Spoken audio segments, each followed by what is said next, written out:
প্রিয় দর্শক শ্রোতাবৃন্দ, যুক্তরাষ্ট্রের প্রেসিডেন্ট নির্বাচন আর শুধুই শিবিরেই চলছে জোর প্রচারণা। ডেমোক্রেট দলের প্রেসিডেন্ট পদপ্রার্থী হয়েছেন জো বাইডেন এবং রিপাবলিকান দলের প্রেসিডেন্ট পদপ্রার্থী ডোনাল্ড ট্রাম্প। এই নির্বাচনী প্রচারণা চালাতে গিয়ে পেনসিলভেনিয়ায় গতকাল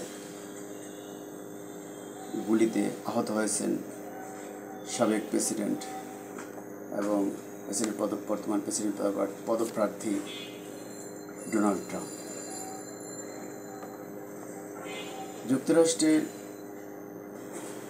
এই ধরনের ঘটনা বিরল হলেও অভূতপূর্ব নয়। ইতিমধ্যে যুক্তরাষ্ট্রে বিভিন্ন সময় গুলিতে আহত হয়েছেন অনেক প্রেসিডেন্ট এবং নিহত হয়েছেন অন্তত 4 জন প্রেসিডেন্ট। যারা আহত হয়েছেন তাদের মধ্যে রয়েছেন Andrew Jackson, Theodore Roosevelt, Franklin D Roosevelt, Harry Truman, George Wallace, Gerald Ford,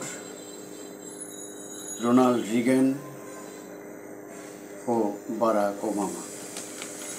এবং যারা নিহত হয়েছেন তাদের মধ্যে রয়েছেন